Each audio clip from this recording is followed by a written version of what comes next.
Allez, bonjour à toutes et à tous, c'est Parlons Cash l'hebdo et on démarre avec cet impact du coronavirus sur l'immobilier. Acheteurs et vendeurs étant désormais difficiles à réunir, les ventes qui étaient en cours avant le confinement sont en mode pause. Selon la FNAIM, 100 000 projets seraient ainsi suspendus. En général, la durée d'un compromis de vente est de 3 à 4 mois, mais depuis la mi-mars, toute la chaîne est ralentie, syndics, services de publicité foncière, offres de prêts bancaires, offices notariaux ferment et conséquences.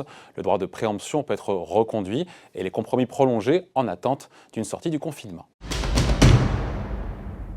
Et puis, autre conséquence du coronavirus, le succès du paiement sans contact qui fait partie des fameux gestes barrières. Certains établissements bancaires souhaiteraient relever le plafond qui est actuellement à 30 € pour le faire passer à 50. Problème, il faut que les terminaux soient en mesure de gérer ces paiements, ce qui n'est pas si évident. En 2017, lorsque le plafond était passé de 20 à 30 €, la mise à jour avait engendré de nombreux problèmes techniques. Il avait fallu 3 ans pour renouveler la totalité des cartes bancaires. Les banques doivent se prononcer en début de semaine prochaine.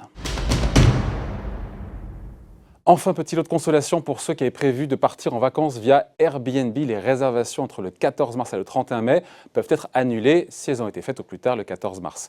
Les voyageurs seront intégralement indemnisés. Ils pourront choisir entre un crédit voyage ou un remboursement. Les autres ne sont pas en reste. S'ils sont confrontés à une annulation sur cette même période, ils pourront bénéficier d'un remboursement de 25% de ce qu'ils auraient dû percevoir. Allez, fin de ce JT, rendez-vous le week-end prochain.